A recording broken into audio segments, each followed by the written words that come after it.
잠깐만, 너무 헷갈려졌어. 그러면은 그 기름 넣는 기계식? 기름? 유압식. 그게 기름유. 그게 유압식. 한때 진짜 스트레스 받았던 이게 표정에서 지금 스트레스가 올라. 아까 버릴 뻔했어요. 진짜? 진짜로. 디스크 브레이크의 세계. 자, 이제 디스크 브레이크로 넘어가시죠. 네. 네. 디스크 제 옆에 있는 아이들인데 네. 이 친구랑 이 친구 차이가 뭔가요? 일단 이 얘부터. 친구는 프레임이 알루미늄이고 저 친구는 프레임이 카본이에요. 네. 한강 나가다 보면은 입문급, 중급의 자전거인데 다들 디스크 방식을 타고 계시더라고요. 확실히 요즘 자전거를 구매하시는 분들은 아예 그냥 디스크로 가시는구나.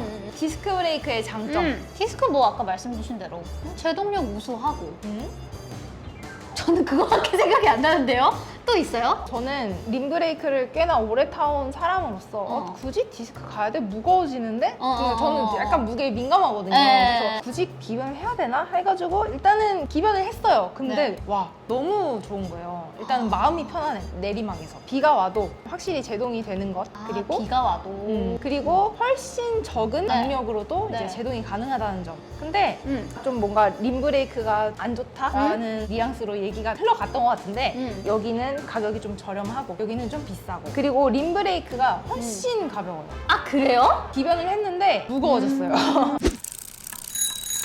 디스크 브레이크 같은 경우는 기계식 케이블로 구동되는 방식이 있고 이 안에 기름이 들어가서 기름의 압력으로 제동이 되는 유압식이 있어요. 그러니까 디스크 안에도 과 기계식과 유압식이 네, 두 개가 있는 거예요. 아, 진짜요? 나 이거 진짜 처음 알았어. 보통 더 비싼 것이 이제 유압식인데 기계식보다 더 복잡하고 더 예민해요. 사실 제가 자가 정비를 잘 안 하고 막 진짜 타기만 하거든요. 샵도 잘 안 가고 이런 편인데 어느 날 타는데 자꾸 삭삭삭 소리가 나는 거예요. 알고 보니까 앞브레이크에서 로터랑 캘리퍼가 닿는 거예요. 몇 번 샵을 갔는데 이게 약간 예민하다고 하더라고요. 좀 안 잡히는 거예요. 제가 실제로 작년에 한 3번인가 4번인가 브레이크 패드를 바꿨나? 맞아. 패드 값도 만만치 않아. 그리고 또 샵에 가서 교체를 또 해야 돼요? 혼자 이거는? 못해요, 저는. 한때 진짜 스트레스 받았죠. 다시 림브 가야겠다. 이게 표정에서 지금 스트레스가 올라. 아까 버릴 뻔했어요. 진짜? 진짜로.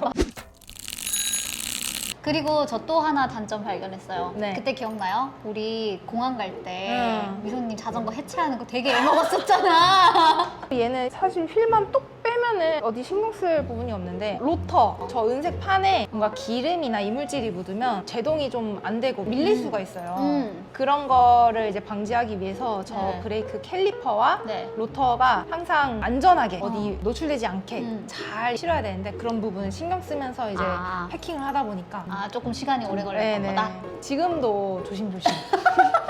이거 또 어디 망가지면 제가 못 고치니까. 그래서 어디 여행 갈 때는 림브가 좀 좋은 것 같아요. 세 번째 모델은 알루미늄 프레임에 디스크 브레이크가 장착된 트랙의 에몬다 ALR5 디스크 모델인데요. 이 친구는 에몬다 라인업이라서 경량을 컨셉으로 나온 올라운드 모델인데 이 모델도 시마노의 105 디스크 브레이크가 달려있어요. 얘는 조합이 좀 특이하네요. 근데 생각보다 이 조합으로 입문을 하시는 분들이 많아요. 처음부터 디스크를 선택한 이유가 제동력 보장이 되고 또 여자분들 같은 경우는 디스크는 이제 확실히 조금만 힘을 들여도 제동이 되는 그런 장점을 갖고 있는 거니까 실제로 림 브레이크 모델을 타시다가 그 여성 라이더분들이 디스크로 많이 넘어갔어요. 주말에 투어 라이딩 같은 데 가다 보면은 구룡령이라든지 뭐 한계령, 미시령 되게 긴 오르막을 올라가면 이제 내려가야 되잖아요. 그럴 때 예린님 아까 뭐랬어요? 남산 내려오는데도 힘들다고 했죠. 근데 그런 긴 다운힐을 잡고 내려온다고 생각을 해보세요. 저 디스크로 갈게요. 어페 이런 것들 투어 라이딩 많이 하시는 분들이라면은 또 많이 외곽으로 나가다 보면은 비를 만날 수도 있고 그럴 경우에 이제 많이 추천드리는 조합이고 이 친구 같은 경우는 2021년식 모델이고 스티커 꽤 붙어있네요. 스티커 수는 많은데 눈에 띈 아주 큰 데미지는 없고 다 비파기 검사 받은 친구들이라서 안정성은 확인을 받은 모델들이고 이 모델 같은 경우는 지금 52 사이즈 170에서 170 중반 라이더가 타기에 적합한 역시나 제가 탈 수 있는 자전거는 없군요. 작은 사이즈는 다음에 너무 슬프다. 새 제품 대신에 이 라브 인증 자전거를 구매하시면 약 109kg의 탄소 배출을 줄일 수 있습니다.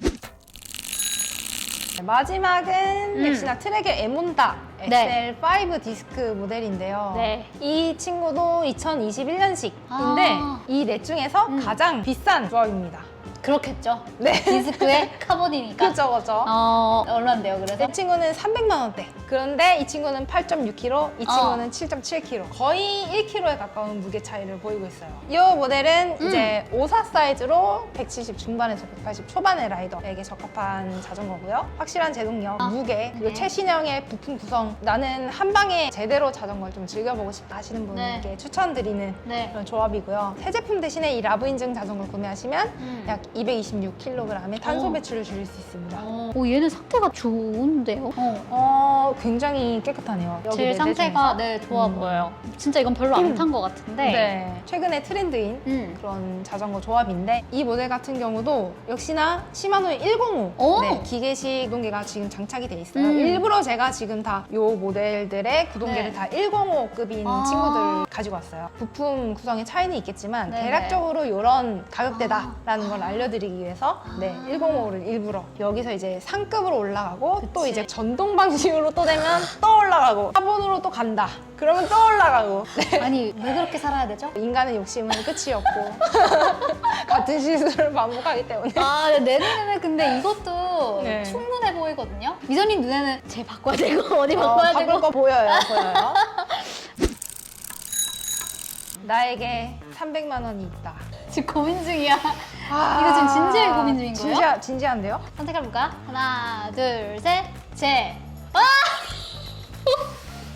왜냐면 얘를 살 수도 있어요. 사면 통장을 깨야 될 것 같아. 네. 통장 깨서 저거 바꿔야 휠 바꿔야 돼. 카본으로 바꿔야 돼. 그래서 얘를 사면 약간 이중지출. 아니 근데 이 알루 휠도 좋은 거라면서요. 좋긴 한데 네. 카본 써야죠. 저는. 이거는 강요가 아닙니다, 그죠? 네, 강요 아니고. 만약에 네. 근데 이 친구를 사면은 뭐 네. 남는 돈으로 뭐 헬멧도 사고 또 사고 그치. 그러겠죠. 재밌네요. 네. 오늘은 브레이크 타입별, 프레임 소재별 네. 4가지 조합의 모델을 한번 살펴봤는데 네. 오늘 어땠나요? 일단 저는 이제 자린이 친구가 나 뭐 골라야 될까라고 하면은 이렇게 딱 알려줄 수 있을 것 같아요. 그냥 이 영상을 보라고.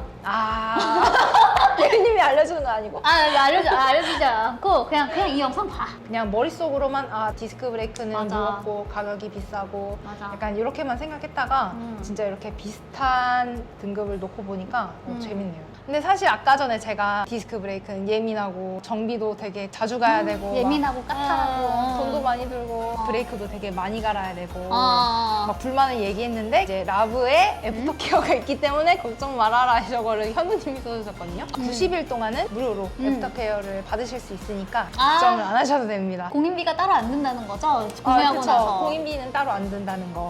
네. 좋네. 뭐 문제 있으면 일단 라브에 갖고 오면 된다. 그쵸. 근데 제가 그러면 이제 조금 정리를 해보면 디스크 브레이크는 굉장히 예민하고 까탈스러운데 또 제 할 일은 잘하는 그런 느낌. 그죠? 맞아요. 림브는 상대적으로 무던하고 뭐 일도 못하는 것도 아니고 그 표현을 뭐라 해야 되지? 우직하다. 아주 잘하진 않지만 그래도 적당히 자기 할 일은 해내는 그게 뭔가 그런 차이가 있는 것 같아요. 딱 그런 느낌이에요. 그럼 그건 이제 내가 원하는 스타일에 맞춰서 선택을 하면 되는 거고 둘 중에 어느 하나가 더 좋고 나쁘다를 떠나서 이런 각각의 장단점이 있다 보니까 그런 것들은 자전거 구매하실 때 내 스타일이 뭘까? 내가 좀 더 편한 방식이 뭘까라고 생각을 하시면서 고르시면 될 것 같아요.